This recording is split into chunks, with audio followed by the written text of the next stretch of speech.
This is SelfWork, and I'm Dr. Margaret Rutherford. At SelfWork, we'll discuss psychological and emotional issues common in today's world and what to do about them. I'm Dr. Margaret, and SelfWork is a podcast dedicated to you taking just a few minutes today for your own self-work. Hello and welcome back to SelfWork. I'm Dr. Margaret Rutherford, a clinical psychologist out of Fayetteville, Arkansas, and the team and I are on a little vacation until November the 13th, when we'll bring you again an original SelfWork podcast. But I went through the first 100 podcasts and picked either ones that were some of my own personal favorites or ones that are really very how-to.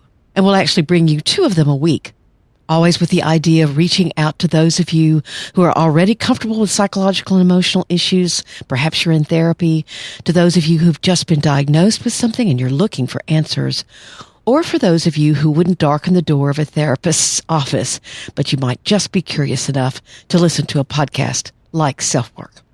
So here's the rundown. The first will be Tina Turner Takes a Seat, and that's all about me, actually. I'm Tina Turner. Although that's a little bit hard to believe. But it's all about handling aging gracefully. The next is how to learn from a mistake. And there's some very basic tips I give you there. Then another how-to the day before Halloween. 3 very practical exercises to increase your self-esteem. If you've been listening to SelfWork for a while, you know I'm all about what you can do about it. And so this gets very specific. On the anniversary of Perfectly Hidden Depression coming out, I pulled a podcast about answering your questions about Perfectly Hidden Depression, and they were great questions. I can't believe the book's been out a year. The next is the day of the election, and I decided to republish an episode called Kindness Matters. I'm remembering someone in this episode who was very kind to me during a particularly chaotic part of my life. The next is another how-to become an emotional grown-up. And many of you have told me that this particular episode really applied to you in your life. And then the last is right before we come back on, all about the victim-savior relationship. A lot of you wanted to know more about that when I recorded the Trauma Bond podcast just a few weeks ago, so I decided to pull it back up for you. So I hope you enjoy listening to these podcasts. Again, we'll be back with fresh shows on November the 13th, but we're having a little bit of rest and vacay, as they say. But before I sign off, I would like you to hear this offer from BetterHelp, a sponsor of the SelfWork podcast and who I'm delighted to have on board. They've got a special offer for you. When I was approached by BetterHelp now several months ago, COVID had emerged, and I'd maybe conducted a handful of telehealth sessions, mostly when someone was sick and couldn't make it into the office. Now, 5 months later, I'm even more of a believer in telehealth. It took some getting used to, but actually, clients sometimes seem more relaxed. It fits better into their schedule. And although many have told me they miss seeing me in person, it's still been a very fulfilling relationship. I've even started new patients, and they've told me they had positive experiences, so we've never actually met in person. BetterHelp is rated the #1 online therapy service that's available to you wherever you live.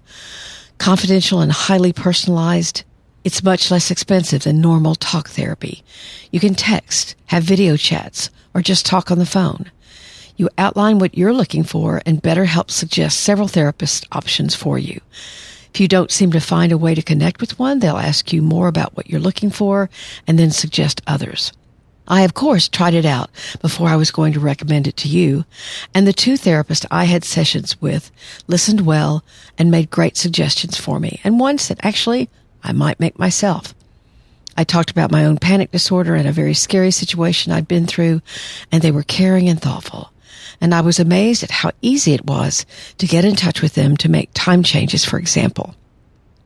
Although BetterHelp can't be there in emergencies, nor could any online provider, they have all kinds of information about what you can do in that special circumstance. And today, BetterHelp has a great savings offer for you. If you use the link trybetterhelp.com/selfwork, again, that's trybetterhelp, HELP.com/selfwork, you could enjoy a 10% discount on your first month of sessions. After 5 months of seeing how people relate to telehealth, I'd highly recommend it. If SelfWork has helped you, maybe BetterHelp can give you an even more personal experience with therapy.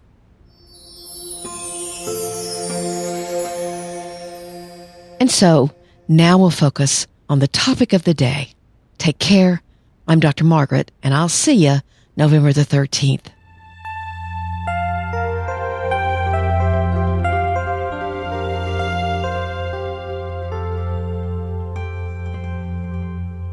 You know, I can't really believe it's been almost 3 years since I recorded that first podcast on perfectly hidden depression. Why did I do it so early? I was told when I took podcast training that the average number of episodes anyone actually recorded was 8. So as I start episode 146, I have to laugh. I was determined to get it in so that the information would be out there, a passion I've had now for several years. So what's different now from then? I listened to that podcast to prepare for this one, and I wanted to determine just that. What have I learned since recording it? First of all, thank goodness I found a marvelous audio engineer whose edits are far cleaner than mine could ever be. Someone wrote me the other day to comment, how did I keep out all the ums and mistakes? I don't. John Crowley takes them out. I can assure you that there are many things that have to be edited, like when I forget to turn off my notifications or when I'm a little too sleepy still and my voice is pretty ragged. I thought y'all might be interested in the process I've gone through to get Perfectly Hidden Depression published. Not every detail, but kind of a basic timeline. So I wondered where I was in the book writing process when I recorded that first episode on November the 6th of 2016. At that point, I was still very much in what's called a book proposal stage. That's what you present to publishing houses. I had lucked out and stumbled onto an agent, which is a story in and of itself, which I won't tell. A proposal is where you have to tell a publisher about the importance of the book, why, for example, you're the one to write it, who's the audience you're trying to reach. You give an outline of all the chapters, all of which was totally new to me. And actually, I remember when I started, I wasn't real sure where I was going with the book. Then that proposal will be shopped around by my agent. I started writing that proposal in the summer of 2016 and finished it in early 2017. That's when it traveled out in front of acquiring editors and publishing houses, many of whom said they thought the book was needed, but what's called my platform wasn't big enough. Basically, nobody knew who I was. This was kind of hard to hear because I'd worked pretty hard on building a base, but Oprah and I aren't buddies, nor do I hang out in New York or LA with a bunch of publishing folks. So I took that challenge and built my platform from then on. And this podcast sprang from those efforts as I was considering how I could get out there more. I've never believed in slick advertising or promotion. I wanted to do something that would be meaningful to me, but attract a few more people. So your presence here, especially if you're a subscriber, has been vital to a publisher being interested in me and the book. I thank you so much. Perfectly Hidden Depression comes out November the 1st, 2019.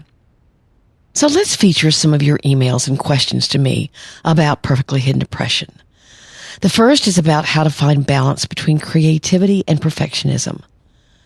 She says, I've been struggling the past few years without knowing exactly why, because there was no big trauma or inciting incident. But I gradually began to feel more and more isolated, even as I made choices that enforced my isolation, retreating farther and farther from the spotlight and attention. I left the country, basically quit my writing career, and spent a good few months wallowing, wondering how I'd let myself get so far off track.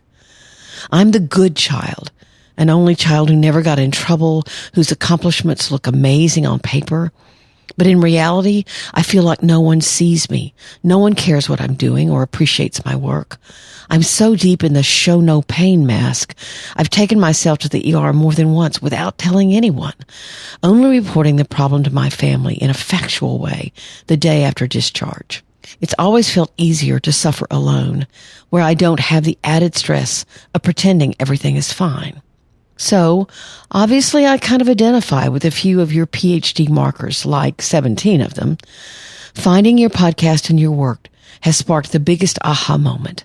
I see more and more of the areas where I'm still leaning on my childhood coping strategies, and I'm working to identify ways I can make changes. My question is this. I used to use writing as an emotional outlet and a place to dream, but my perfectionism has crippled me, making me slave to an internal editor who is so relentlessly critical that writing or even hearing author friends talk about writing makes me feel painfully incompetent.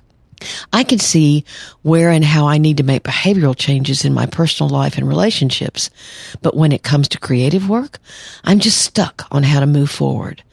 I can't even enjoy when fans reach out to me saying they loved one of my books. My gut reaction is always, why? It doesn't make sense that anyone would enjoy this flawed thing I created. Objectively, I am talented, but in practice, I always end up hating what I create. A friend says I have book dysmorphia. And she goes on just a little bit more. Honestly, I think I'm afraid to succeed because I wouldn't be able to hide anymore if I were a best-selling author. But I don't want to keep hiding the worlds I've created. I want to be able to share my creative side without all the self-loathing. I just have no idea how to escape my toxic mindset. It's wonderful to be able to put a name on what I've been experiencing, and I'm endlessly grateful to have your podcast and literature as a resource as I work to get unstuck. I was so struck by this question. One, I think it really applies to anyone that is perfectionistic or has perfectly hidden depression because you constantly critique your own accomplishments. But more personally, I'm a first-time writer, but have had many years of perfectionism under my belt. So in so doing, my sense of tremendous vulnerability struck me hard and even paralyzed me in the writing process. In fact, about halfway through, I realized that without a shadow of a doubt, as soon as this book was published or even went to the printer, I would figure something out, hear about something I wished I'd included, or maybe even learn something that would cause me to disagree with myself. This book that I've been so passionate about would be imperfect, and I had to live with that. I was paralyzed, staring at my screen for several days, not able to write. And then I had to smile, of course. An imperfect guide to healing perfectionism was in and of itself perfectly imperfect. But more to your question. Michael Yapko, who is an international expert on depression, would ask you to think about this. How do you get to decide whether you are talented or not? Whether you are accomplished or not? He believes that those who struggle with believing that their work is inferior doesn't really have the right to make that decision. For example, if I cook a meal for you and you say you loved it, how is it I get to decide whether it's good or not? What others believe or think isn't in your control. Of course, that's what perfectionism will tell you, that you actually can control or measure or meet others' expectations if you just try hard enough. And you can never try hard enough if you're a perfectionist. But that's not true. One person will think there's too much salt. Another will say it's just right. In fact, I've seen that on the Food Network where even the judges disagree. The actual vulnerability doesn't come from what people think about it or doesn't have to come from what people decide about it. The vulnerability comes in cooking for other people at all, for offering what you do, for offering your accomplishment, your talent, your creativity. It obviously takes some healthy narcissism to do that. But I think for this question, my point is, in some ways, you're deciding for others what is theirs to decide. I also think that this listener has to get down to where that critical voice was born. Whose voice do you hear that you aren't actually talented? Where did you get the beliefs you have that you shouldn't be proud? That you must always question things to the point that it turns into constant self-loathing? I would go back to the source of both your rigid beliefs and to traumas or childhood messages that told you you weren't enough and you never would be. Perhaps your answer lies there. This comment was made on my website after the commenter had taken the questionnaire on perfectly hidden depression. And that questionnaire will be in the show notes. She says, thanks, this is interesting. I scored 22 out of 25 and sometimes feel depressed, but I describe it more as blah feeling. I rarely cry. I can get up and go to work, take care of the kids. I'm happily married, but I'm pretty mentally absent, especially night and mornings. I grew up with an abusive stepdad and suicidal mom. My sibling expressed their feelings and got beat up for it, so I just stayed quiet. Life is good. I'm super grateful, but very interesting but there, right? It says a lot. I'm super grateful, but there's so many clues here that this person is hiding, although her life looks fine. She's still staying quiet or invisible. It sounded to me as if as soon as her tasks for the day had ended, her purpose couldn't be found. Again, that tendency to define yourself with accomplishment in perfectly hidden depression. So she became invisible, what she calls blah. She's quote-unquote happily married, but when is it that most couples find time to be together? At night and early morning, when she feels blah. Has she even recognized the damage done to her from the abuse and a mom that was suicidal? There was no safety anywhere. She's turned out to be someone who's grateful, counting her blessings, and that's healthy, but not when it's the only place that you go. In therapy the other day, I used the analogy of being in a swimming pool and you're always swimming in the shallow end. You're aware to some extent that the deeper end exists. After all, it's the same water, but you don't go there. And yet, when you think about it, whatever's happening in the deep end affects the shallow end and vice versa. I think it's healthier to know you can swim in either end. The end that is darker and takes more effort is deeper. Maybe you even need a life preserver at first, but you can go there. You can swim there. And you can be happy in the shallow end. But you have the ability to live your life in the entire pool. Again, it's just an analogy, but sometimes we learn the best through metaphor. I did write her back and say just that to her, and she wrote me and said, I think you're right. She decided to try some therapy to help. In the next question, we get to hear the voice of the questioner. Hi, Dr. Margaret. I'm an INFP, highly sensitive person with a lot of self-hatred. How does a person actually love themselves? How do I get from self-hatred to self-love? Many of you may be Myers-Briggs fans, and I think Myers-Briggs and the Enneagram and all that stuff is really wonderful. It's fine by me if it helps people. But I was not sure whether this listener was asking if perfectly hidden depression to be part of INFP, which is introverted, intuitive, feeling, and perception, or she was just talking more about perfectly hidden depression. In fact, someone wrote me a while back that they were an INFJ, which is very close to INFP, and thought I was saying that that particular category was somehow bad, which I'm not.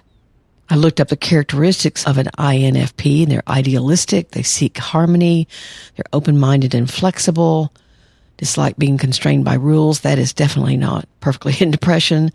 They're very creative, passionate, energetic, dedicated, and hardworking. Well, some of that does sound like perfectly hidden depression, doesn't it? The weaknesses, are they too idealistic? Maybe not for perfectly hidden depression. They're too altruistic. That definitely sounds like it. Sometimes see themselves as selfish, but only because they want to give so much more than they are able to. They're impractical. That's not perfectly hidden depression. Dislike dealing with data. That's not either. They take things personally. Not sure. And they're difficult to get to know. Yes, probably people with perfectly hidden depression are very private and reserved.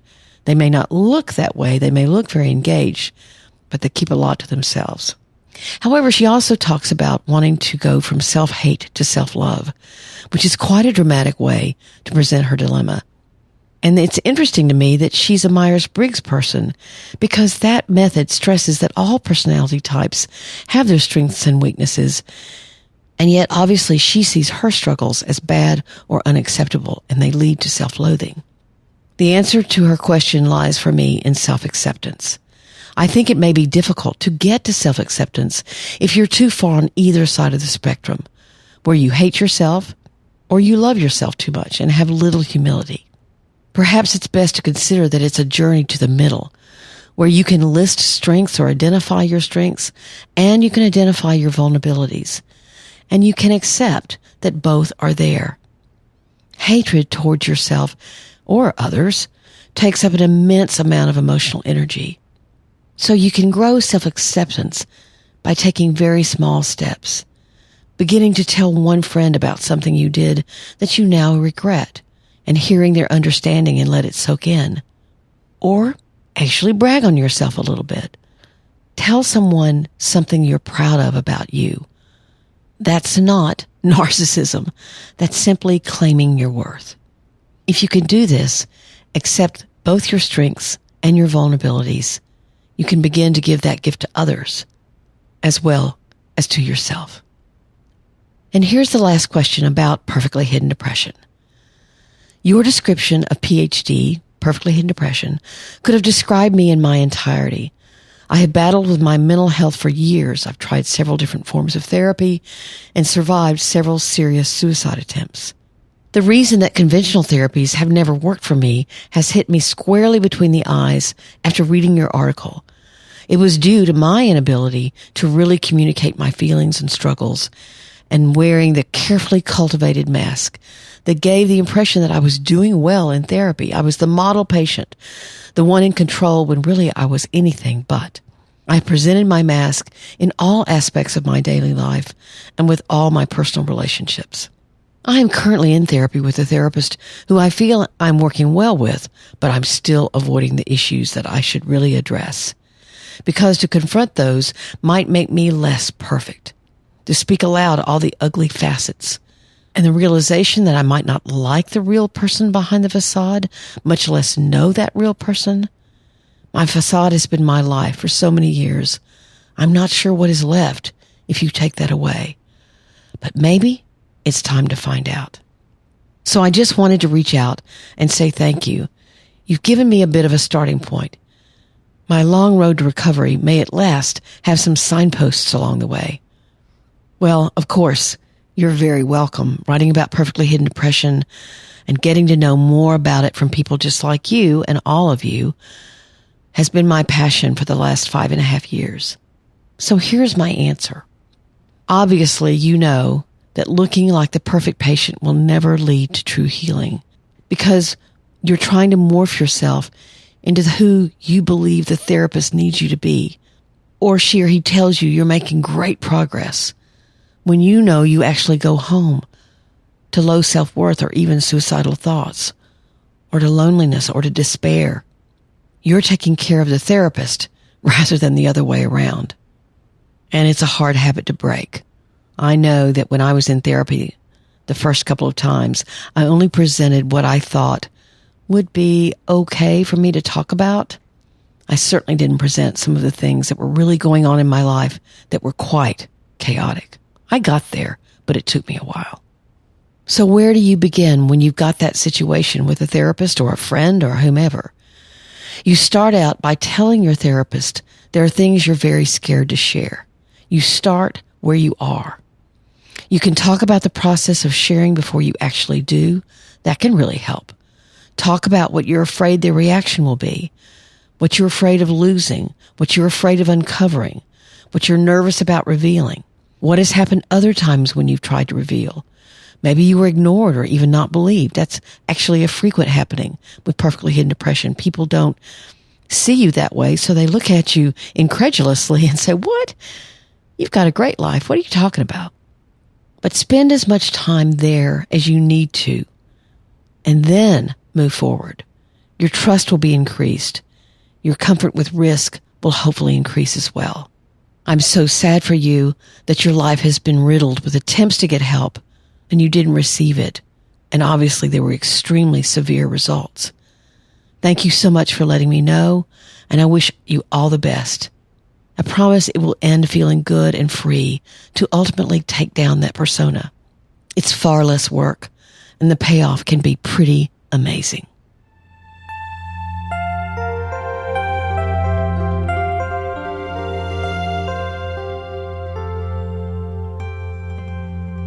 Thank you so much for being a part of SelfWork. I cannot thank enough the many people this month who left me, or last month, August, who left me written reviews on iTunes. iTunes has actually changed a lot of things, and I had to get rid of some identifiers, especially with depression. And so your reviews are the way that people get to know that SelfWork exists and that it's helpful. Other than you telling people, of course, and that's the most important way. But thank you. One person says, even podcasts with topics that don't apply to me, I still learn from or gain a coping skill. Another says, Dr. Rutherford is down to earth and shares her own life experiences in her podcast. It shows therapists are just like the rest of us with their own problems as well. You betcha. Another says, not only do I learn so much, but her calm voice of reason definitely reduces my stress. Love this podcast. Thank you so much, Sherry. Someone says, I give solid, actionable advice. Thank you. Cole says, Dr. Rutherford is a needed voice in this overwhelming, fast-paced life and pop culture society we live in. It's a daily struggle to find self-support from the challenging social justice work I do. Wow. Another says, she's authentic. And at the end of each show, she reads a listener's email and answers it, which I guess this person likes. Someone else says, very helpful. My only problem is the episodes are too short, and I wish they were more in depth. I answered that last time. So thanks to those of you who've left me written reviews on iTunes or anywhere, SoundCloud, Stitcher, Podbean, wherever. I truly appreciate it. There are many ways to reach out to me. drmargaretrutherford.com is my website, and you can subscribe there. And if you do, you'll receive a weekly newsletter with my blog post and my podcast. It's a really convenient way of keeping up. You can email me at askdrmargaret@drmargaretrutherford.com. I will get back with you. It may take me a little while. More and more of those are coming in. Oh, I did forget to read one of these. Somebody complained that the introduction was too long, so I try to keep today's short. Constructive criticism is always good, right? Again, I'm over on Instagram at Dr. Margaret Rutherford. I've got a professional Facebook page at, again, Dr. Margaret Rutherford. Please join me over there. I'd love to get to know you. And a fairly new way of us talking and being together is through my Facebook closed group, which is facebook.com/groups/selfwork. We're up to about 1,200 people, and I'm really enjoying it. And I think it's a good supportive group. Thanks for being here today. Take very good care. I'm Dr. Margaret, and this has been SelfWork.